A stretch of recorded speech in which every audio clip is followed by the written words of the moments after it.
नमस्कार, मैं डॉक्टर कुशवाहा अपने YouTube channel doctor Kushwaha Indore में आप सभी का स्वागत करता हूं। आज हम हेल्थ सीरीज में एल्ब्यूमिन्यूरिया अर्थात प्रोटीन लीकेज के बारे में समझेंगे। कृपया इस जानकारी को अंत तक जरूर देखें और अपने फ्रेंड सर्किल व फैमिली ग्रुप में अवश्य शेयर करें। एल्ब्यूमिन्यूरिया से बचाव व निवारण के लिए हमें पहले एल्ब्यूमिन्यूरिया के बारे में समझना बेहद जरूरी है। जैसे एल्ब्यूमिन्यूरिया किसे कहते हैं, एल्ब्यूमिन्यूरिया के क्या लक्षण होते हैं, एल्ब्यूमिन्यूरिया का खतरा कब ज्यादा होता है, एल्ब्यूमिन्यूरिया कब और क्यों बढ़ता है, एल्ब्यूमिन्यूरिया के कारण भविष्य में क्या क्या समस्याएं हो सकती है, कौन कौन सी स्थितियों में आपको ब्लड व यूरिन टेस्ट करवाने चाहिए, एल्ब्यूमिन्यूरिया होने पर कौन कौन सी जांचें करवाना चाहिए, एल्ब्यूमिन्यूरिया से कैसे बचा जा सकता है, एल्ब्यूमिन्यूरिया का आयुर्वेदिक व होम्योपैथिक निदान। एल्ब्यूमिन्यूरिया किसे कहते हैं? जब एल्ब्यूमिन प्रोटीन पेशाब के रास्ते जाने लगता है उसे हम एल्ब्यूमिन्यूरिया, प्रोटीनयूरिया या प्रोटीन लीकेज कहते हैं। एल्ब्यूमिन्यूरिया के क्या लक्षण होते हैं? बार बार पेशाब आना, पेशाब करते समय झाग बनना, पेशाब दूध जैसी सफेद होना, कमर दर्द के साथ कमजोरी रहना, अचानक से वजन कम होना, सांस फूलना या सांस भराना, अचानक बीपी हाई होना, पैरों में और टखनों में सूजन आना, सुबह सुबह चेहरे पर सूजन आना। एल्ब्यूमिन्यूरिया का खतरा कब ज्यादा होता है? डायबिटीज होने पर, हाई बीपी होने पर, किडनी स्टोन अर्थात पथरी होने पर, यूटीआई अर्थात यूरिन इन्फेक्शन होने पर, आईजीए नेफ्रोपैथी होने पर, ल्यूपस होने पर, एमाइलॉइड नेफ्रोपैथी होने पर, प्रेगनेंसी के दौरान, थायराइड होने पर, लीवर की समस्या होने पर एल्ब्यूमिन्यूरिया कब और क्यों बढ़ता है? इसके लिए हमें सर्वप्रथम लीवर को समझना होगा। लीवर पाचन की क्रिया से लेकर अन्य अंगों में चलने वाली क्रियाओं को भी नियंत्रित करता है, अर्थात लीवर में एक ही समय में लाखों प्रकार की क्रियाएं चलती रहती है। यदि किसी कारणवश जैसे वायरस, बैक्टीरिया, फंगस के संक्रमण से या फूड पॉइजनिंग के कारण लीवर में चलने वाली क्रियाओं में से किसी एक भी क्रिया के रुक जाने या बदल जाने से शरीर में एक नए रोग की उत्पत्ति हो जाती है। जैसे लीवर में मेलानिन पिगमेंट का निर्माण रुक जाने से ल्यूकोडर्मा अर्थात सफेद दाग रोग की उत्पत्ति हो जाती है।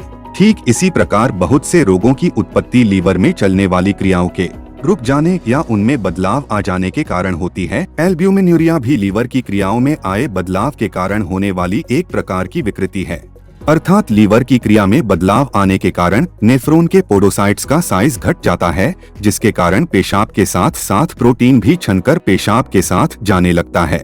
जैसे जैसे लीवर में बदलाव का स्तर बढ़ता जाता है, ठीक वैसे वैसे प्रोटीन लीकेज का स्तर भी बढ़ता जाता है। आज के समय में एल्ब्यूमिन्यूरिया होने के मुख्य कारणों में लंबे समय से एलोपैथिक दवाओं का सेवन, स्टेरॉइड का सेवन और हाई प्रोटीन डाइट जैसे कारण ज्यादा देखने को मिल रहे हैं। एलोपैथिक दवाओं, हाई प्रोटीन और नॉन वेज के अत्यधिक सेवन से लीवर की कार्य क्षमता बिगड़ने लगती है, जिससे लीवर की क्रियाएं बाधित होकर एल्ब्यूमिन्यूरिया जैसी विकृति के रूप में हमारे सामने आती है। शरीर में कमजोरी या पैरों में सूजन आते ही तुरंत प्रोटीन लीकेज का उपचार शुरू कर देना चाहिए। एल्ब्यूमिन्यूरिया के कारण भविष्य में क्या क्या समस्याएं हो सकती है? लंबे समय से प्रोटीन लीकेज के कारण हाई बीपी की समस्या बनी रहती है और साथ ही किडनी की कार्य क्षमता कम होने लगती है, जिसके कारण ब्लड में यूरिया, क्रेटिनिन और पोटेशियम का स्तर बढ़ने लगता है, जो कि किडनी फेल्यूर को दर्शाता है। इसलिए प्रोटीन लीकेज की समस्या को कभी भी नजरअंदाज न करें। जब भी पैरों में सूजन आए तो तुरंत ब्लड व यूरिन की जांचें करवाएं और समय रहते प्रोटीन लीकेज का उपचार लेना शुरू कर देना चाहिए। कौन कौन सी स्थितियों में आपको ब्लड व यूरिन टेस्ट करवाने चाहिए? पैरों में सूजन आने पर, सुबह उठते समय चेहरे पर सूजन होने पर, शरीर में सूजन बार बार आने पर, लंबे समय से सूजन बने रहने पर, अचानक से वजन कम होने पर, कमर दर्द व कमजोरी होने पर, सांस फूलने या सांस भराने पर, बीपी 180 से ऊपर होने पर, एल्ब्यूमिन्यूरिया होने पर कौन कौन सी जांचें करवाना चाहिए? प्रोटीन लीकेज के लक्षण होने पर यह टेस्ट करवाने चाहिए। Complete urine analysis, urine micro albumin test, kidney function test, whole abdomen USG, complete urine analysis test. यदि टेस्ट रिपोर्ट में प्रोटीन ट्रेस में या प्लस में आए तब आपको दूसरा टेस्ट यानी यूरिन माइक्रो एल्ब्यूमिन टेस्ट जरूर करवाना चाहिए, क्योंकि यूरिन माइक्रो एल्ब्यूमिन टेस्ट से आपको पेशाब में प्रोटीन कितनी मात्रा में जा रहा है इसकी सटीक जानकारी मिलेगी। यदि प्रोटीन जाने की वैल्यू 20 से अधिक आती है तो यह प्रोटीन लीकेज को दर्शाता है। यदि यह वैल्यू 100 से 200 में आती है तो यह प्रोटीन लीकेज की मिडिल स्टेज को दर्शाती है। यदि यूरिन माइक्रो एल्ब्यूमिन टेस्ट की वैल्यू 500 से अधिक आती है तो यह प्रोटीन लीकेज की गंभीर स्थिति को दर्शाती है। जब भी व्यक्ति का अचानक वजन कम होने लगे और कमर में दर्द आए तो व्यक्ति को किडनी फंक्शन टेस्ट और होल एब्डोमेन USG टेस्ट अर्थात पूरे पेट की सोनोग्राफी जरूर करवाना चाहिए। किडनी फंक्शन टेस्ट में यूरिया, क्रिएटिनिन या पोटेशियम का बढ़ा हुआ आना किडनी फेल्यूर को दर्शाता है। जब भी किडनी फंक्शन टेस्ट में यूरिया, क्रिएटिनिन या पोटेशियम बढ़े हुए आए तो होल एब्डोमेन USG टेस्ट जरूर करवाएं, क्योंकि होल एब्डोमेन USG टेस्ट से आपको किडनी में हो रहे बदलावों की सटीक जानकारी मिलेगी। यदि रिपोर्ट में रिनल पैरेन्किमल चेंजेस ग्रेड 1 आता है तो इसका अर्थ है किडनी फेल्यूर की पहली स्टेज है। यदि रिनल पैरेन्किमल चेंजेस ग्रेड 2 आता है तो इसका अर्थ है किडनी फेल्यूर की दूसरी स्टेज है। रिनल पैरेन्किमल चेंजेस ग्रेड 1 और 2 को आसानी से रिकवर किया जा सकता है, इसलिए समय रहते गंभीरता पूर्वक उपचार लेकर इस बीमारी को यहीं खत्म कर देना चाहिए। यदि रिपोर्ट में रिनल पैरेन्किमल चेंजेस ग्रेड 3 आता है तो इसका अर्थ है किडनी फेल्यूर की तीसरी स्टेज है। यदि रिपोर्ट में किडनी डिजीज या रीनल डिजीज आता है तो यह किडनी फेल्यूर की चौथी स्टेज को दर्शाता है। यहाँ रोगी के पेट में पानी भरने की शुरुआत हो जाती है। किडनी फेल्यूर की चौथी स्टेज को लंबे समय के ट्रीटमेंट और परहेजी भोजन के आधार पर रिकवर किया जा सकता है।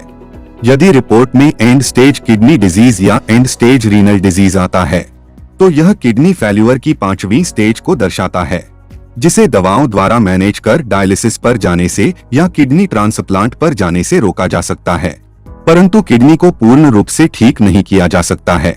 एल्ब्यूमिन्यूरिया से कैसे बचा जा सकता है? हैवी दवाओं का सेवन लगातार कभी न करें। हाई प्रोटीन का सेवन लगातार कभी न करें। नॉन वेज का सेवन लगातार कभी न करें। एल्कोहल का सेवन लगातार कभी न करें। वियाग्रा और स्टेरॉयड का सेवन लगातार कभी न करें। क्रिएटिनिन पाउडर का सेवन लगातार कभी न करें।